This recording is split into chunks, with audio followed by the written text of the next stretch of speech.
আকাশবাণী খবর পড়ছি দেবব্রত মণ্ডল। প্রথমে বিশেষ খবর। প্রধানমন্ত্রী নরেন্দ্র মোদী বলেছেন, পাহেলগাঁওয়ের সন্ত্রাসবাদী হামলা ভারতের নারী শক্তির বিরুদ্ধে এক চ্যালেঞ্জ এবং তা সন্ত্রাসবাদীদের মৃত্যু পরোয়ানা নিয়ে এসেছে। এনআইএ পাকিস্তানের হয়ে গুপ্তচর বৃত্তির জন্য এক সন্দেহভাজনকে গ্রেপ্তার করার সূত্রে দেশের 15টি জায়গায় ব্যাপক তল্লাশি চালিয়েছে। ভারতীয় সেনাবাহিনী Pokhran field firing range, Babina field firing range এবং জোশিমঠ সহ দেশের বিভিন্ন গুরুত্বপূর্ণ স্থানে পরবর্তী প্রজন্মের প্রতিরক্ষা প্রযুক্তির পরীক্ষা চালাচ্ছে।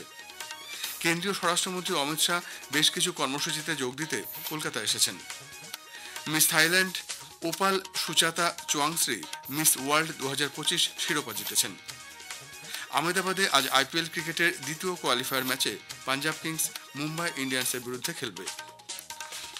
আসছি বিস্তারিত খবরে।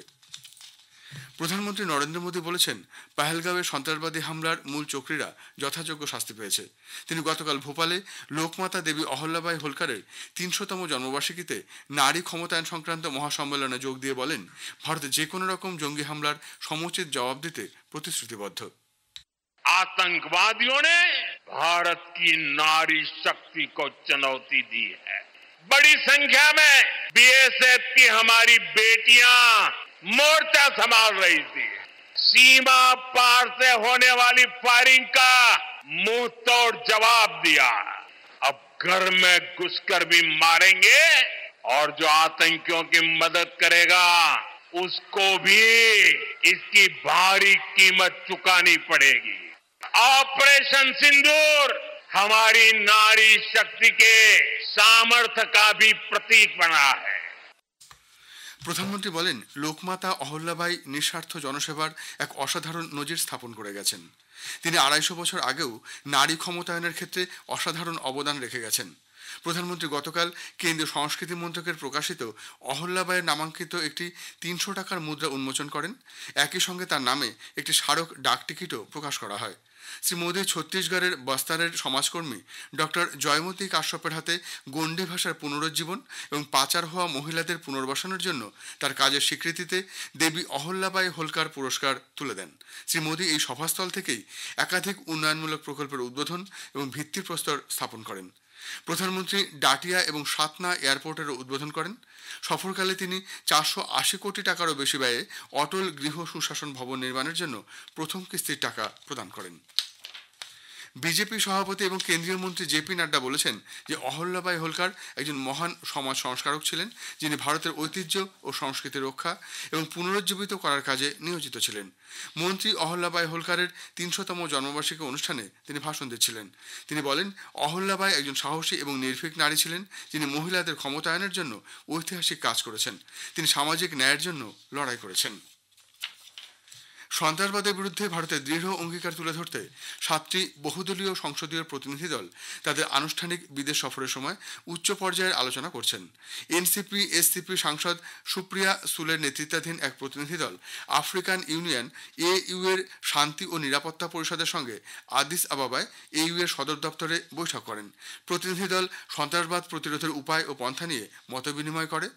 শিবসেনা সাংসদ ডক্টর শ্রীকান্ত একনাথ শিন্ডের নেতৃত্বাধীন সর্বদলীয় প্রতিনিধি দল সিয়েরা লিওনে তাদের সফর সফলভাবে শেষ করেছে এবং বর্তমানে তারা লাইবেরিয়ায় রয়েছে।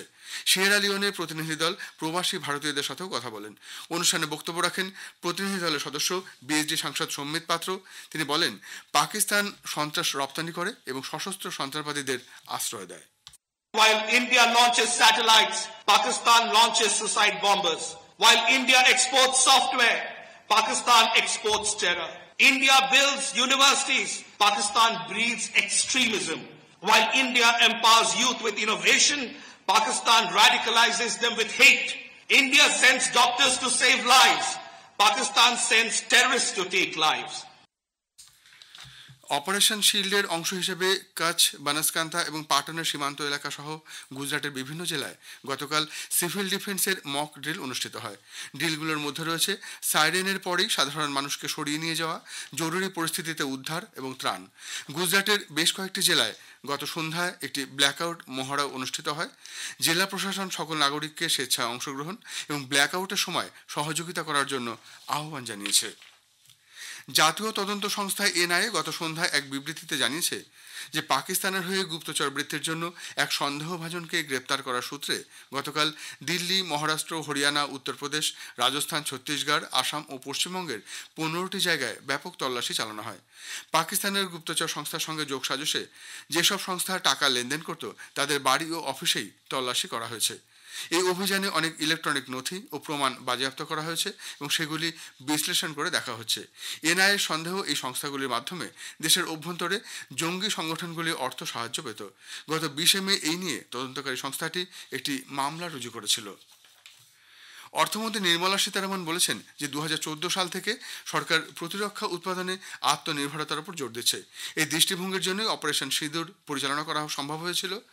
দিল্লিতে পণ্ডিত দীনদয়াল উপাধ্যায় ইন্টিগ্রাল হিউম্যানিজম লেকচারের 60 বছর উপলক্ষে আয়োজিত জাতীয় সেমিনারে তিনি ভাষণ দিচ্ছিলেন। পণ্ডিত দীনদয়াল উপাধ্যায়ের মতে জাতীয় প্রতিরক্ষা এটি দেশের প্রধান অগ্রাধিকারগুলির মধ্যে একটি। তিনি উল্লেখ করেন যে গত 11 বছরের মধ্যে সরকার উচ্চ প্রযুক্তির আমদানি সহ দেশে তৈরি প্রতিরক্ষা সরঞ্জামের যোগানে ধারাবাহিকভাবে বিনিয়োগ করেছে। First priority of the 6 objectives given by Pandit Deen Dayal ji is to take care of standard of living of people, but equally provide for national defense, which is what we've done, and that is why your Operation Sindoor could have so many equipments. In the last 11 years, we have spent on defense procurement from indigenously manufactured goods, and therefore today, of course, we have also brought in some highly technical equipments from outside. A combination of all that is today protecting India. ভারতীয় সেনাবাহিনী Pokhran field firing range, Babina field firing range এবং জোশিমঠ সহ দেশের বিভিন্ন গুরুত্বপূর্ণ স্থানে পরবর্তী প্রজন্মের প্রতিরক্ষা প্রযুক্তির পরীক্ষা চালাচ্ছে। প্রতিরক্ষা মন্ত্রক সূত্রে আজ একটি বিবৃতিতে জানানো হয়েছে যে পরীক্ষাগুলি প্রায় যুদ্ধের পরিবেশে সম্পন্ন হচ্ছে। খবর শুনছেন আকাশবাণী থেকে। আমাদের সংবাদ শোনা যাবে ইউটিউব চ্যানেল আকাশবাণী সংবাদ বাংলা, ফেসবুক ও ইনস্টাগ্রাম আকাশবাণী সংবাদ কলকাতা এবং এক্স হ্যান্ডেল এআই নিউজ কলকাতাতে। বর্ষিয়ান বিজেপি নেতা ও কেন্দ্রীয় স্বরাষ্ট্রমন্ত্রী অমিত শাহ বেশ কিছু কর্মসূচিতে যোগ দিতে গতকাল রাতে কলকাতা এসে পৌঁছেছেন। কলকাতা বিমানবন্দরে তাকে স্বাগত জানান দলের রাজ্য সভাপতি ও কেন্দ্রীয় প্রতিমন্ত্রী সুকান্ত মজুমদার ও বিরোধী দলনেতা শুভেন্দু অধিকারী সহ রাজ্য বিজেপি নেতৃত্ব। গতকাল রাতে শহরের একটি বেসরকারি হোটেলে তিনি রাত্রিবাস করেন। আজ সকালে রাজারহাটের সেন্ট্রাল ফরেন্সিক সায়েন্স ল্যাবরেটরি বা CFSL এর এক অনুষ্ঠানে যোগ দেবেন। অনুষ্ঠান শেষে স্বরাষ্ট্রমন্ত্রী হোটেলে ফিরে মধ্যাহ্নভোজের পর দুপুরে নেতাজি ইন্ডোর স্টেডিয়ামে পৌঁছবেন। সেখানে বিজেপির এক দলীয় অনুষ্ঠানে যোগ দেবেন। অনুষ্ঠান শেষে শ্রী শাহ কলকাতায় স্বামী বিবেকানন্দের বসতবাড়ি পরিদর্শনে যাবেন। বিকেলে সেখান থেকে কলকাতা বিমানবন্দরে পৌঁছে দিল্লির উদ্দেশ্যে রওনা হবেন। Miss Thailand opal Suchata চুয়াংশ্রী miss world 2025 শিরোপা জিতেছেন। হায়দ্রাবাদে 72তম মিস ওয়ার্ল্ড প্রতিযোগিতায় ইথিওপিয়ার হাসেত ডেরেজে আদমাসুকে প্রথম রানার আপ এবং পোল্যান্ডের মাজা ক্লাসদাকে দ্বিতীয় রানার আপ ঘোষণা করা হয়েছে। ফুকেটের 22 বছর বয়সী ওপাল সুচাতা আত্মবিশ্বাস এবং মহিলাদের স্বাস্থ্য সচেতনতার প্রতি তার কর্মকাণ্ডের জন্য অন্যদের তুলনায় এগিয়েছিলেন। 100-রও বেশি প্রতিযোগীর মধ্যে দুজনকে বেছে নিয়ে একটি তীব্র প্রতিযোগিতার পর তাকে মুকুটে সম্মানিত করা হয়। মার্টিনিকের প্রতিযোগীকে মিস আমেরিকা এবং ক্যারিবিয়ান ঘোষণা করা হয়েছে। ইথিওপিয়ার প্রতিযোগীকে মিস আফ্রিকা হিসেবে ঘোষণা করা হয়েছে। মিস ওয়ার্ল্ড ইউরোপ হিসেবে পোল্যান্ডের প্রতিযোগী এবং থাইল্যান্ড হল মিস এশিয়া ও ওসিয়ানিয়া।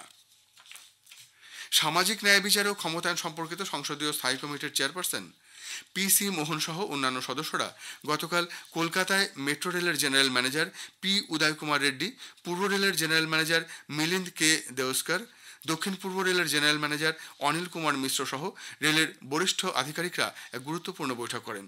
সামাজিক ন্যায় বিচার ও ক্ষমতায়ন সম্পর্কিত সংসদীয় স্থায়ী কমিটির সদস্যরা মেট্রো রেলে অ্যাক্সেসেবল ইন্ডিয়া ক্যাম্পেইন প্রকল্পের আওতায় গৃহীত পদক্ষেপগুলি পর্যালোচনা করেছেন।